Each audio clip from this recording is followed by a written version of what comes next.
Red cross పుట్టింది ఇక్కడే, Switzerland.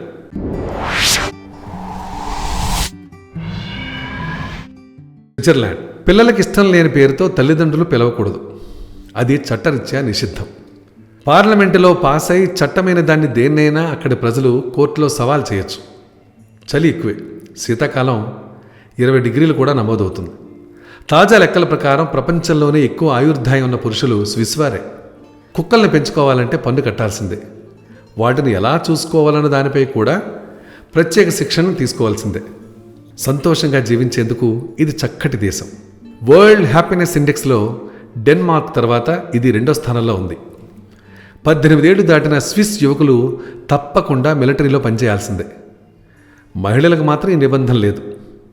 ఏడాదికి సరాసరిన ఒక్కొక్కరు 11 కేజీల చాక్లెట్లు తినేస్తారు. ఎక్కువ చాక్లెట్ను దిగుమతి చేసే దేశాల్లో ఇదొకటి. ప్రజా అవసరాల కోసం వాడే విద్యుత్తులో సగం జల విద్యుత్ ప్లాంట్ల నుంచే వస్తుంది. బెర్న్లో 100కు పైగా ఫౌంటైన్లు ఉన్నాయి. అందుకే దీన్ని సిటీ ఆఫ్ ఫౌంటైన్స్ అంటారు. రాజధాని బెర్న్. జనాభా 83,41,000. విస్తీర్ణం 41,285 చదరపు కిలోమీటర్లు. మరి ఇక్కడ భాషలు German, French, Italian, Romans. Currency Swiss franc.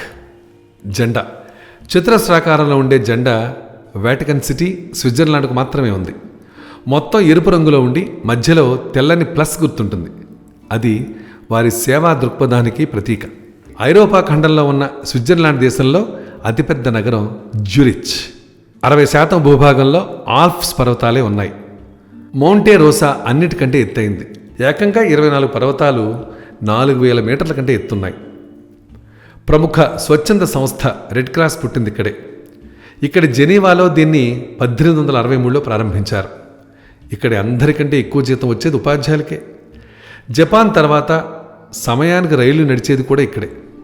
బస్సుల్లో డ్రైవర్లే టికెట్లు ఇస్తారు. అప్పుడప్పుడు మనకు కూడా ఇస్తారనుకోండి.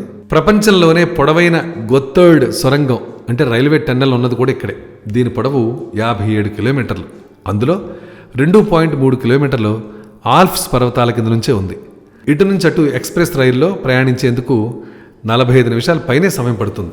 అప్పటికప్పుడు పొడి కలుపుకుని తాగేసే ఇన్స్టెంట్ కాఫీ పుట్టింది ఇక్కడే. 1938లో నెస్లే సంస్థ నెస్కెఫే పేరుతో దీన్ని తయారు చేసింది. ఇక్కడి ఆరావు రైల్వే స్టేషన్ వద్ద పెద్ద గడియారం ఉంది. ఐరోపాలో అది 2వ అతిపెద్దది. 1971 వరకు ఇక్కడ మహిళలకు ఓటు హక్కు లేదు. జనాభాలో 25% మంది విదేశీయులే. ఇక్కడ 1,500కు పైగా సరస్సులున్నాయి. ఈ విషయాలన్నీ తెలుసుకుంటుంటే ఎంత అద్భుతంగానూ ఆశ్చర్యంగానూ ఉంది. ఇలాంటి ఎన్నో విషయాలు మీకు చెప్పాలని మేము చేస్తున్న ప్రయత్నానికి మీరు చేయాల్సిందల్లా మా ఛానల్ని మీరు సబ్స్క్రైబ్ చేసుకోవడం, దాంతోపాటు మీ సలహాల్ని సూచనల్ని మాకు అందించడం. తప్పకుండా అందిస్తారు కదా.